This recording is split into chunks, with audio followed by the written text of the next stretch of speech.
What's up, guys? Welcome to What the Dealio. I am Siano from Sabre Business Exchange, Scale Franchise Solutions, and Mike and Jay's Snow Removal.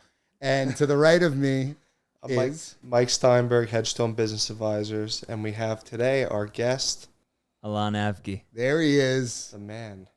First off, shout out to Robbie for making this. Robbie. Big shout out, Robbie. Hey, Big shout out, Robbie. Let's go, Robbie. And shout out to Sammy behind the scenes, just Behind hanging the out. scenes, Sammy in the house. Didn't help set up. He's just here. Guys, He's with us. Yeah, so this is our first What the Dealio episode. We're so happy to have you. And we have to say that we've been having an amazing conversation while we've been setting up for about 45 minutes.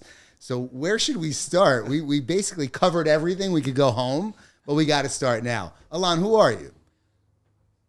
Just a good guy, I think. You know, I'm Allon. I just love business and just adventures. And who are you? I see this as a big adventure, this whole life of business and real estate and fun. Love it. So, but tell us a little bit about your business, your real estate business, so we can get now the context to the description. community. Yes, a little bit more about what you do. So 6 years ago, I started a real estate investment company. It started out as just one house and a dream to buy a couple properties and start a tech startup. That was the real vision at the time. Like, I will buy a couple houses, have a rent roll so I don't have to get a real job, and start a new tech company. I've always been into solving workflows and just scaling really fast. I like the thought of it. And then I fell in love with real estate and the business of real estate and the fundamentals that came along with it. I think I did pretty well, and now I just passed 100 million in assets. Amazing. Congratulations. You see it on you. The passion is there, you know? I Yeah? just love the passion. I say the same about you all the time. Like, this guy loves businesses. That's what you have to be. Honestly, you have to be like a good obsession of business, right? 100%. I mean, I feel like we're all blessed to do what we love. And I think a lot of people don't find that, where they can marry their passion with how they make money and support themselves and their families. And Have that lifestyle. You know what? It's the pressure that starts bringing you down, but pressure makes diamonds, baby. 100%. Pressure makes diamonds, and I'm shining. You know, I want to shine. So how did you guys meet? I think, I met you through Mike. We have other mutual contacts, but how did you guys meet? Years ago we met. How did we meet, Mike? I think we met. Tinder? I think so. It was either that or Snapchat. No, I think we met Instagram. On Instagram? Possibly. Man, I don't remember. You know what? I I think you from Instagram. I think it was one of your people. One of your people reached out to me, and then maybe we ran into each other. I don't know, but we became friends almost immediately. We had a deal go south that I didn't do Mike or Sammy wrong on, and that just made us closer. And we've just stayed as good friends since. It's been amazing. wonderful. Yeah, it's been such a good relationship. Like, I learned so much from him. He's he's raising money. He's finding good deals that have value-added components to them. And you're really just creating a lot of value right now in that urgency of getting these deals. And Hell yeah. I see it, man. I love both of you guys. Are like, there's this, I said this to you, Allon, when we were together a couple weeks ago, that there's like, in my opinion, there's been this like changing of the guard that's finally starting to happen with the kind of older generations that have owned real estate in, kind of Long Island area forever. And you don't see young people that are not like generations of, their parents and grandparents that have basically, been in the game for such a long period of time. We had that convo. We did. And I think it's great that the two of you are really like, dominating in your arenas, and you're still so young. I like when Mike posts these like old pictures and he's like, I was a pizza boy. Me too. And he's like, and now look at me. I delivered what it is? pizzas, Because and then somebody told me I could sell a pizzeria. And it was like a constant progression. It's like you built a cool storyline, and that people love that. I just remember taking those Instagram that closer to pictures. I remember taking those Instagram pictures, and I remember actually taking them. And Really? it's amazing, like how fast time goes. Then you have your kids, and it's just like you can't get time back. And I always think it's you versus you. If you get 1% better a day, this is my opinion. You're not getting 365% better a year. It's compounding. thousands and thousands of % better every year. If you do something 18 minutes every single day consistently and get better at it, you're going to be better than 95% of your competition. I like that. I agree with that. And that goes back to why Allon should have an easier time getting over his breakup. Because Allon's going to be a very different person 2 years from now, and I'm not sure that she's going to be the right one for you at that point in time. So for some context, before the podcast started, I was talking about this breakup that's fogged my mind. It's been a very, very challenging ride, and why I haven't posted content in a long time. And I tried to get her back, and yeah, I love that girl, but she doesn't want me back. So, and people just don't believe it. They're like, "Are you serious?" You know? But I like I said to you, I think that if you really spent the energy and proved to her that you were the right man for her long term, that she would come around. Yep. 100%. Why wouldn't she? Yeah, and I would hope so. I think if you give her the expectations, of who you are and what your schedule looks like, and the type of work ethic you have, and if she doesn't respect that out of you, I think maybe it's meant to be where you just in 2 years from now think about your head of the last 2 years or where you're at right now. See, I was with her 3.5 years ago, and I didn't have even close to what I have now. So she watched that progression. That's kind of like fun too, building together. Right? I know, it was lovely. Yeah. And so to have that progression and that person by my side was really nice. Who's also not there for the wrong reasons. You know who she Dude, is. I mean, I get hit on by a lot of girls. And it's so funny because it's like it turns, like when you're a boy chasing girls, but then you do well. And even if you have a little bit of a presence, like they come to you. Totally. And I have zero interest. It's the funniest thing. Older people are like, dude, you're an idiot. And I'm like, you know what, man? Maybe I am. But no, I think you're also laser focused right exactly now on what you want to do. Yep, I'm laser focused. That's how I get. Just like you guys, like you're focused on your business, and what you do. And like you do ice baths every morning. So you're like, that's something that you don't divert from. And that's how I am with my business. That's how I am with my woman. I was like, that's it. Yeah. And I could be like line focused, like laser focused for like literally 30 years and not divert at all. So it's a crazy trait. It is. Let's talk about content creation for a minute, because obviously we're on a podcast. We all rely on social media to generate, business and deals and awareness and things of that nature. You said that you're working currently on banking a bunch of content and pushing it out. And Mike is super active, obviously, on Instagram and LinkedIn, the absolute king of LinkedIn, which I've been just fucking with over the last few days. You're so good at it. Yeah, he is. You know what it is? It's such a good platform for deals. Like I throw my deals up there, and I get so many buyers, so many sellers, and the so polls. many I love the fucking polls, the interactions, their engagements. It's a business network, and I started it in 2012. Wow. So you started what in 2012? And my LinkedIn, I signed on to LinkedIn in 2012. You're big on LinkedIn. Yeah, dude. So yeah, I got it's a good king platform. of LinkedIn. He gets free haircuts at OJ's. Not free, but a little overpriced. Does anybody get a free haircut at No OJ's? chance. They broke no it. chance. Yeah. No, they're the best. They OJ's invest is with the me and they best. won't give me free haircuts. I made them money and they don't give me haircuts. So tell us about the content that you guys are creating. Again, shout out to Robbie, the fucking man. Shout out to You know what? It's actually a good question, because Robbie and I have put time into figuring this out. And when we started the podcast, we shared about like that statistic, right? Like how engagement drops off. So we've taken that approach this time into content. A lot of content is now driven by storytelling. Sure. It's become the new wave. So we're storytelling more than ever. Education is based on real life examples in the presence of that example, rather than just trying to educate. What's the Burr method? How do you tell what EBITDA is? Like, that's not what we're doing. I made a video recently. It's about a building, and we're at the building. The old windows were an indicator to me that it most likely has an environmental issue. Why is that important? Because it means that I can't get bank financing. Huge. That was the lesson. That was the piece of content. You know, real quickly. So when you're thinking about that piece of content, are you thinking about your specific audience and how you tailor that to the audience? Or do you go kind of more macro and don't really give a shit? It's more about just creating awareness from a brand perspective. It's more so about tailoring the content in the right, you could say, workflow. Okay. As the right story. Right. You know, because the days of just educating in front of a black screen and telling people something, they're dying, they're fading.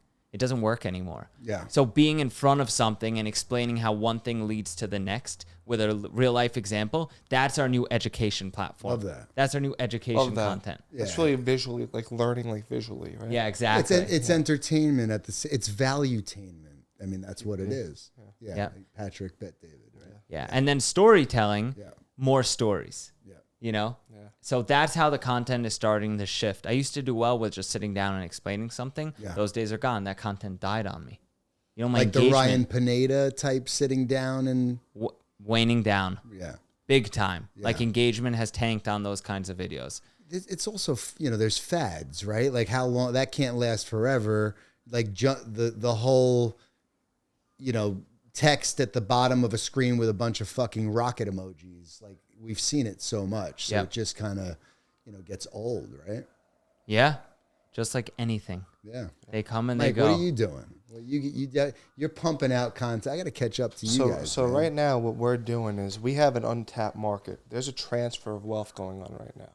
All of these baby boomers are retiring. There's 10,000 baby boomers that are retiring. They say a day. That seems very high. Let's say a week. 10,000 baby boomers. There's 30 million active businesses in the United States right now. 20% are for sale at all times. That's 6 million businesses for sale. There's only 15,000 business brokers, and we're blowing up right now, and we need more business brokers. We need more deals. I put together all different types of training on how to get listings, and I have the infrastructure basically to handle as many brokers as possible. Your business could do wonders. We want to take this public one day, but right now we're just going to grow. We need 1,000 listings a month. That's my goal right now. I want 1,000 new listings every month. How am I going to do it? I don't give a fuck. I don't give a shit about anything else. Sammy's the sweating. numbers game. Sammy's sweating. It's enough to believe me. And Sammy, you Sammy's- can see the growth, right? But you know what? You guys get to craft these incredible relationships through doing it. You get to meet the most interesting people throughout the process, which is so cool. And you get to analyze these businesses, and just We dive have in. comps on all these businesses. I could tell you what the comp is on a car wash in Long Island, and no one else knows it but us. It's You know them- yeah. I was just going to say it's fascinating to me because being in commercial real estate brokerage for 22 years now, it's like when I talk to people about like the early days and kind of getting to where I'm at, it's like, dude, I would never fucking do it again. And I think what Mike is doing is like adding a completely new avenue for young, hungry people. That's exciting. That's fucking See, exciting. you said what you just said is so true. Like I would never do that again, but you would do that. 1,000,000%, right? Because, dude, the Starbucks drive-through across the street took me 12 fucking years. Wow. From start to finish, and I only got paid $65,000. Put that in perspective, okay? How many people in Long Island represent Starbucks? One. Yeah. Okay? And it took that long to make fucking $65,000 on a deal? No, I Bro, hear you. you guys are, how many deals are you crushing in a week that you start and finish in a matter of months and get paid on? You know what, Forget Jay? years. Let me cut you off on that. Yeah. It's almost irrelevant because even if they're doing one, the knowledge, the experience that they're getting from that one, they could pivot at any time 100%. and implement that. Yeah, but I'm saying most people are not thinking about the limitation of the avenue that they're in Yeah, or the or that ceiling. they chose, right? So when we talk about business brokerage versus real estate brokerage, and not just commercial, like residential. Look at the fucking interest rates. I mean, how many business brokers are there, and how many residential brokers 2 are million active business brokers, 10 to 15,000 business brokers, 2 million real estate agents. And you're in the prime time. All these realtors are struggling. All these realtors are struggling. The deals that I'm in, I just got self-storage building for sale. I just got a crime scene. I mean, there's just so many different, a sanitation company, a construction company, healthcare deals, restaurant portfolio of restaurants. So you're learning about all of these different businesses sold when you're not sitting in an open house all weekend. Car washes is You know? car wash is a great business. Laundromats, and we learn from all these different business owners. I love it. And it's just so creative. And the deal structures where sometimes we have the owners hold a note, and they're the bank. Seller financing. Seller We need to get that financing. on the window. That's the name of the game. The cash and cash returns higher. Both parties are in the deal. You have both skin in the game right Both now. parties are in the deal. No co-brokes. Fees are anywhere from what, 10 to 12%. 10 to 12%. Also, Awesome. earnouts is another great way. I mean, if a seller agrees to an earnout and you're a buyer, the best deal in your life because it's based on performance. So I have a deal right now. It's a $75 million deal. They want a $35 million earnout. The owner's like, no, I'll do a $17 million earnout. I'll do half of that. For Explain that tax to me. purposes? For tax purposes, so they get a lower amount down. A seller likes it because he gets a lower amount down, less Right. capital gains. Yeah. And the buyer likes it because he has to hit certain milestones to get paid. So say a car wash is on a $10 million earnout. If it hits $2 million a year in gross sales. So if it hits $2 million a year in gross sales, the earnout is obviously paid. It's performance It's performance based. There's an escrow amount Yep. that's, I had a friend who got a $5 million earnout on a media business. He sold it for $30 million. It was a 5-year earnout. They didn't pay the earnout. They didn't And hit the milestone. He just won a judgment against them. They did hit the milestone. Oh, they did, and They didn't want to pay the earnout. So he sued them and he won a judgment on them plus legal and everything. Just happened. Wow. if you don't pay, that's what happens, Yeah, of course. I mean, they're going to pay now. But not paying in business brokering also, I don't know if this is in commercial real estate, sometimes these sellers, they try and, renegotiate the commissions, try to do deals behind your back. So how do you prevent that? The way we do it is we have really, obviously like everyone else, we have really tight docs, and we have repetitive docs. So that's another thing in our industry that, people try to get over on you. You have to really protect yourself. Everything Yeah. has to be signed. And you're still going to get screwed over. And that's Yeah. just the nature of the beast. nature And of then the you got to game. go after them. Yeah, Yeah, you got to go after them. I really benefit tremendously from my business partner and his just good reputation and ability to call people that are fucking around and presence. just get us paid, honestly, and when you're doing it for so long too, you can mitigate risk. You understand exactly what you're dealing with up front. But there are always people trying to play games. Always. Yeah. Always. Just so cool. So cool. And you realize this, that you guys are basically offering people the opportunity, everyday people the opportunity to get into a business that these investment bankers handle, that Deloitte handles, that all these big shots, these Wall Street animals, these people on TV that people aspire to be like and make money like, you're giving them an in to do that. Yeah. It starts with small business, and you never know where it can scale to, right? But you're giving people the opportunity to do that. And when you give that people the opportunity to make money, you grow tenfold. So we were Love talking that. before Love the that. before the podcast started. We were talking about all the deals coming your way, Allon. So what are you doing as far as how do you take down all these good opportunities? The market is definitely changing, which I think is amazing Yeah. for somebody in your position. So what are your goals and what are you doing? That's a great question. One of my guys yesterday was like, Allon, we're not getting a huge discount to the offers that we were recently putting out. I'm like, you're right, but we're winning them.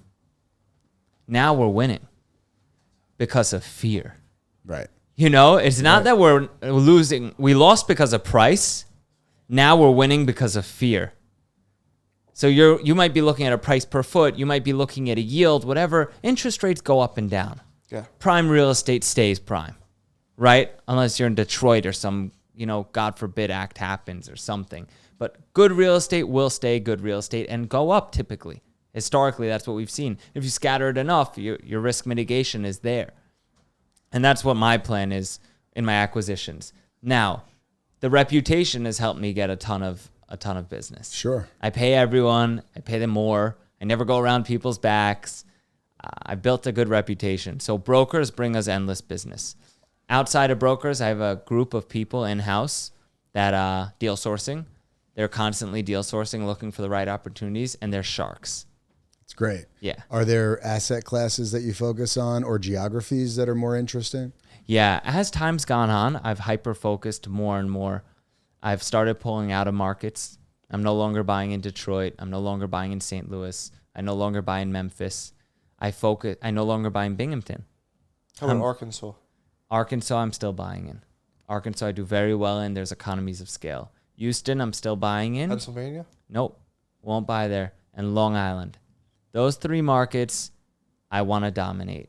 Even Houston, I'm pulling back from a little bit. Arkansas, economies of scale are there. My infrastructure can handle it. Long Island, I could handle another $500 million in assets right now. So those markets. You had the back end team to help you with that? Yeah, I built an You infrastructure. have an infrastructure? Yeah. Sweet. Beautiful. It's a plug and play now. I'm no longer involved in management. I'm no longer involved in the day-to-day of certain things. My company has a workflow, and I'm hyper-focused on the growth to plug it in. I get this call today, and he's like, I want to work with you. I'm like, why? You know, he's already a billionaire. We were just talking about. Yeah. He's like, because I'm hearing By the your way, name everywhere. it's Jay-Z for anybody. We're taking whoever it is to the grave, so don't ask us. I like how word gets around too. Like I've focused more on the Northeast right now. My company's been more focused on the Northeast. We see a lot more opportunities popping up. And why buy an 8 cap in Arkansas when you could buy an 8 cap in New York City? Sure. You know? And he's like, this billionaire is like, Allon, I want to do more deals with you. I'm like, why? He's like, well, how many deals do you have under contract right now? I'm like, around 11. He's like, that's why. He's like, I'm hearing it. You know? He's like, I know you have deals under contract. I'm trying to get deals, and you're locking them up before anybody else can. It's interesting because love it. I was having that conversation today with somebody who's in the real estate business a long time, but not in your position, but wants to be. And if you don't have the reputation in the brokerage community that you will fucking look at a deal and move, and you're real and all of those things, the brokers aren't going to, you're not going to be at the top of the list. Yeah. And you're at the top of the list. Bro, I know this business so well at this point. Like, I am so engraved in it. Yeah. That I was at a building today.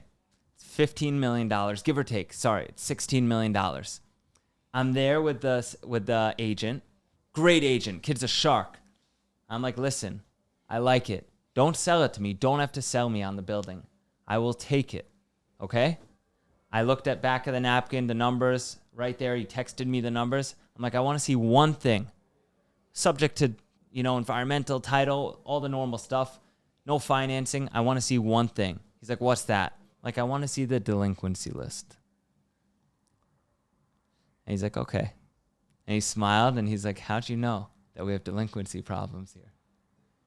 The same way you know that windows mean a mold issue. Exactly. Just it's ingrained in my course, blood yeah. flow right now, you know? Yeah. So, and now I'm seeing that with 15, 20, $30 million buildings. Yeah. That's why he wants to work with you. Yeah.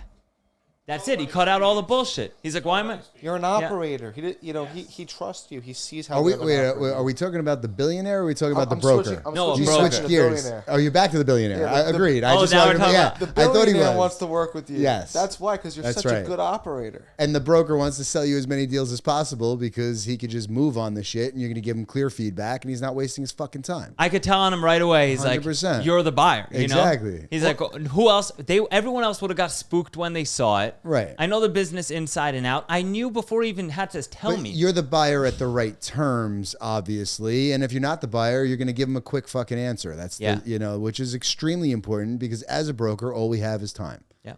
That's it. That's why I wear my whale socks. Why? Because I want to be a whale in the business. I love it. Well, you got billionaires trying to fucking partner with you. You're on your way. Whales. 100%.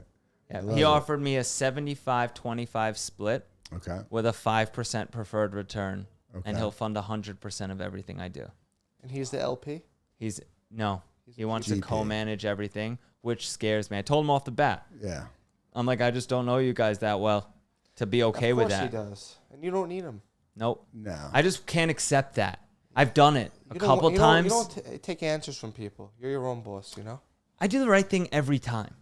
And the one time I let somebody co-manage with me was the biggest real estate mistake I've ever made. Biggest business decision mistake I've ever made was letting somebody co-manage with me. Yeah. Now, would you cherry pick specific deals? You don't have to do all the deals with Correct. this person, right? A triple net, an Yeah. absolute net deal, Yeah. I'll co-manage. Right. There's nothing we could do to mess that up. Exactly. Yeah. You Not know? a value add, right? Value add, I'm worried.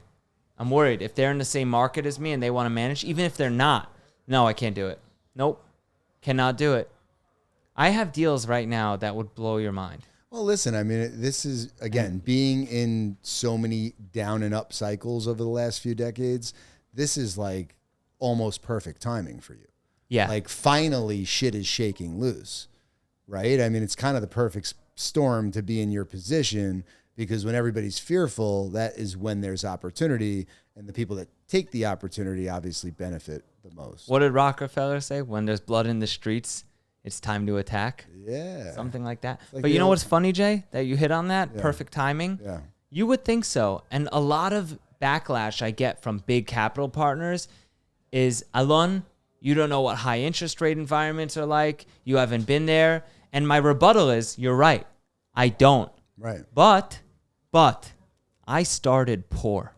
Nobody backed me. And when I started with no money, I was borrowing money at 14%. Yeah. So I've been through interest rate cycle of Right. my own life. Yeah. You know, my own business has been through 14% interest rate environment.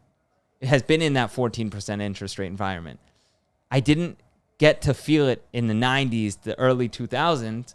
I got to feel it because I needed it. By the way, I started the same way. So it's interesting because nobody really talks about that, right? Because if you're starting a business from scratch, you're not, and especially a brokerage business, no fucking bank is lending you money, right? Yeah. So of course I went out and I borrowed millions of dollars to start Sabre at 11%. So it wasn't quite 14, but it was way higher than interest Yeah. rates today. And the funny part is, the more successful you get and the more money you have and the less you need the fucking capital, the easier it is to get. Yep. Dude, 3 years ago, you're right. 3 years ago, I had $10 million in properties. Yep. And I started refinancing everything, 4% debt. And people are like, you're over leveraging. I have a very modest lifestyle. I pushed all that money in. I now have 100 million in properties, and almost everything's fixed at 4% interest. That's insane. Now, Like, that's not going to happen again. yeah. Now I'm at Seriously. 59% levered across my portfolio with 100 million in properties. It's crazy. So everyone that was naysaying me, I didn't listen. You know, I focused on the goal. Well, I think that, you know, my biggest learning really has been, especially being at my age now and at the stage that I'm at, I have older mentors that have built amazing fucking businesses in a completely different time. Yes, everything's cyclical, but there was no fucking internet. There was Yeah. no social media. So don't tell me that your way, when you have no fucking clue what world we're living in today, like the dynamic changes completely. Like, we're playing a different game right now than everybody developing Long Island in the 60s was Totally. playing. It's a fucking different game. Totally. And everything's so scalable now. Like, there's so many different ways to scale your operation. Like, you know, the traditional brokerages, we make commission check to commission check, you know. There's ways to make reoccurring revenue is so valuable. If you can find different ways on how to have reoccurring clients, that income is worth way more than just regular income. It So- is, but how do you do that in brokerage? Explain. So, you know, the way, you know, what I've done is I put together a program where we exploit a niche that people can make a lot of money in, and we teach them and consult how to do it. And then they're interested in basically learning and making money. Right, Jay- which isn't brokerage. That's more coaching and membership driven stuff. Jay, You there's gotta about get 10 creative. I'm saying getting creative. Yeah, 100%. there's about 10 brokers that have participated in my deals Okay. and rolled over their commission checks into equity. So that's a way. Oh, 100%. Yeah. I mean, that is the way, right? Yeah. But I thought Mike was talking more about like the Hedgestone business model of generating revenue that's not tied to real estate fees or brokerage fees, essentially. By the way, Well, Empire was there's a better another way. name, but I miss the Empire days. I was telling Mike and the there- same thing. Empire, we miss Empire. There is a way, though, you know, if we actually operate, if we're management companies for these businesses, which is not hard, we can get a management fee on small businesses. We have our own fund. That's huge. It's tremendous. If you could manage the businesses too. And get a few points a year, you know, as a royalty. Say what up to Instagram, by the way. What up, IG? All right, just making What sure. up, baby? Get in here. That would be huge. By the way, we if got you could fans build that out. We got fans outside the I'm studio. doing that for the car wash business right now. We got fans. That's a great idea. Mike, we have fans outside the studio. They're all here to see We Mike. got an audience. We They're all did here. it. It's the Uber Eats guy. By the way, we have paparazzi right now because Allon's here. Yeah, right. It's fucking nuts. Because Robbie knows how to set up the cameras. Oh, yeah. Looks like Lucky us. So that's a great idea, Mike. Yeah. I love that. You know what an edge that gives That's you? what we're doing now. So we're in the process of buying deals ourselves, raising equity, and managing the deals, or just flipping them right away. So staying on that, both of you guys are raising money for your deals. How do people get involved? Well, just like you, Jay. Remember? We had a conversation. You're like, I want in. I'm like, welcome, my friend. You know, I'm actually more picky now about who I take money from. And I want good I'm people. saying, like, the point is, people are listening to this, they're watching this, they're understanding that we're all pros at what we do, and they want to learn, they want to get involved in these things. In all seriousness, we know each other, right? It's different. Yeah. But somebody who's not necessarily located close and wants to get involved in investing in deals, is that a possibility for them? Yeah. Go to avgi.com and fill out an investor form.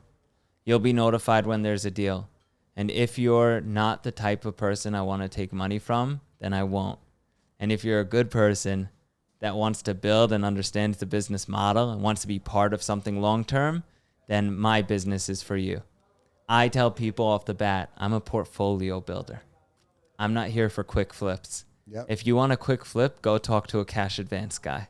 But Jay, going back, and thank you, Sammy, for that. But going back to your question, I'm not at the point where I would take money from anyone randomly.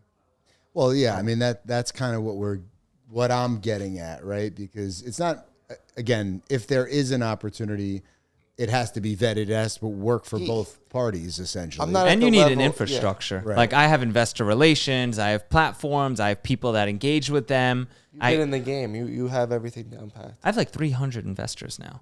Wow. Really? Yeah. 300 different investors ranging from 5,000 to 15 million Wow. per person. Wow. So I have a roster already. I have people, you know, I've taken money from people that have you guys ever seen that like video where somebody's running on a treadmill and there's money right in front of them? They're just trying to catch the money and it's like, it's a trap, you know, because then they fall into their grave and it was a mistake the whole time. I have that video. Yeah. So that's, I have that. that's how it is when you're chasing money from the wrong people. When you're working with the right people, it's like the dogs playing poker at a table. They're all hanging out, having a great time, and doing things together. That's the type of people you want to take money from. So my perspective's changed. When I was younger, I would take $3 million. And by younger, I mean a couple of years ago, 2 years ago. I would take $3 million from somebody and be super excited and hit the races. And they just suck the life out of you. Of course. I think that just comes with experience and maturity, right? Like I'm at the stage that I will interview clients more than they're interviewing me. You told me that. 100%. You- Like I didn't only you work deny with it? very specific types of people and companies. Didn't you No deny a interest. major client recently? You told me. Yeah, I mean, humbly, I'm always denying. Guys, all we have, we said it earlier, all we have is our time. If people are not realistic about what their expectations are, it's a nightmare. Who the hell, but as a amateur in a business, you're just happy to say that you're representing that company or you're working with that person, and you realize over time it sucks the energy out of you. It's not, you have to be very careful about also the energy, to your point, of the people that you're surrounded by. Like energy is everything. Everything Working is with good people, everything, right? And Mike's the nicest guy on the fucking planet. So, Not lying. 100%. His wife disagrees. I was gonna say the only person that might disagree is your wife, and I know mine definitely would feel similarly right now. So we got to wrap this up. But the point is that it's really, really important as you in business, not only with, who's investing alongside of you, but just who you surround yourself with. It's all reputation. You could go downhill as quickly as you fucking climb, right? You are your surroundings. 100%. My entire life, I've just cut people out of my circle. Yeah. Very hard to get into the circle. Takes a long time. Took a long time to get Mike in the circle. You're brand new. We're just starting to get connected. For sure. Mike's took years for us to get in the circle. And cut them out like that if they're not the right person. Yeah. I could tell by your energy and your posts over the years, you're just such a good guy. You want what's right. You're always with the kids. You're always in your cold ice bath. You're always pushing motivation. So I have a good feeling that we'll build a good friendship over the next couple decades. Appreciate that. But with other people, sometimes you just outgrow them, and that's okay. Yeah. They might be the best person in the world, but I outgrew you. Yeah, 100%. And my bad. I'm where I am, and I can't let you bring me down because of where you are. It is what it is. Got to be selfish. Yeah. Otherwise, your dad's better got $10 billion, because mine doesn't, and if yours doesn't, then you got to think right. Otherwise, you're just going to be back there. Disservice to yourself. Yep. Yep. And it's not only for money. It's for everything. It's for everything. Money is great. Money comes and goes, but it's all about who you spend your time with. And spending with good people is what it's about. Family, good associates is what I love. I don't want to work with unreasonable people that just suck the time out of you and always want an update and always want to take your time. I want to work with people that are selfish with themselves too and want to get better in life. And I respect people. And you want to get better together. You want to have fun together. My brother is a fun guy. He just likes to have fun. He doesn't care about money. He doesn't care about anything. Your just older brother fun. or younger brother? I'm the oldest. So my younger brother, he's in med school. So that's my best friend. We barely talk business. Yeah. And whenever it comes up to money or anything, he's like, talk to my brother. And I'm a business guy. My life revolves around it, just like you guys. So he's my out, right? Him, I get to go, we go skydiving, we go traveling, running with the bulls and cool stuff. Amazing. And everybody else that is not my brother, or my sister. It's like, if we're not leveling up together in business or there's a way to work together, I'm not interested. But that's why my best friends are either my investors or they do work with me. And if they want to start a business, I have a best friend who's starting a business right now. I'm like, I'm going to give you your first job to kick off your career. And he's like, Allon, because of you, I'm going to master this. He wants to be in roofing. Dude, this kid has went out, worked at 3 different national roofing companies, master the art of roofing. Nobody knows better than him. He quotes all my jobs before we do them internally to make sure we're on par or below budget on what we do. As a friend, I've never paid him $1. And I'm giving him his first project right now. He's leaving his company to start his roofing business. It's amazing. That's like Good a for 5-year him. journey. Yeah. Good for him. That's amazing. He put He in the loves real it, work. right? He loves it. Yeah. Put in the work. He's like, the $15 an hour is temporary. I'm mastering this business. And That's he did. the right mindset. Not many people have that mindset, especially now. Yeah. Yep. Especially now. You don't want to jump, right? As we're closing out this amazing, wonderful episode of What the Dealio, I want to end with one question for both of you. What is your superpower? You go first. I'll go first. What is my superpower?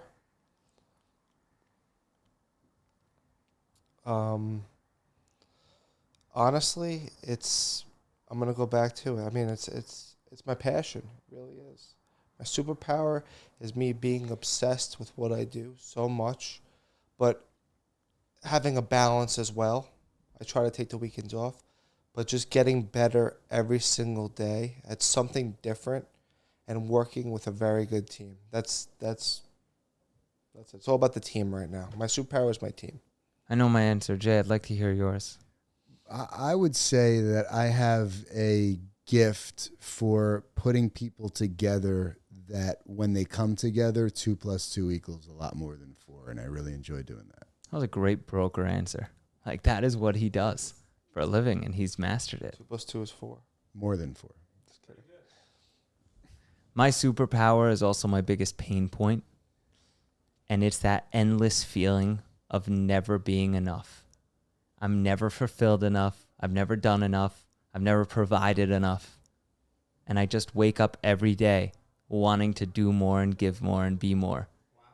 And I think that's what drives me. I know that's what drives me to be better every day. Love It's it. amazing. Love it. You're a giving person. Yeah, we need your superpower. Come on. Jump in A here. good friend of mine, he was working for Northwell, and he recently got married, and he barely had money to pay the bills and everything. So luckily, we were trying to sell a restaurant, and I came out of the idea that let me help you, and he doesn't know anything about the restaurant industry, and help him to plug into the restaurant industry and make him an owner. And every day he thanks me. He's like, "Thank you. You make me making me $100,000 in a salary. Plus, you have a 25 to 30% stake in a company to run as a business as a partner." So I loved it what I did for him, and I always tell Michael the same thing. And Michael said, "Sam, you did the good thing. You did good for the guy. The guy can afford his house now, and he can live in a good lifestyle now." You helped him so much. So, I tried, but let's see. Hopefully he's success. It's been 6 months. He's running a nice, beautiful restaurant. And it's me and Michael listing. We sold it. We didn't Helping post it yet, others. but we'll post it soon. That's awesome. Helping others. I think to end it off, helping others is the Yes. way to go in life. Being of service. Impacting value to other people's lives is what it's about. In my opinion. Let's do some deals, boys. Let's do some deals. Dealio. All right, everybody. Thank you for listening. Thank you so much.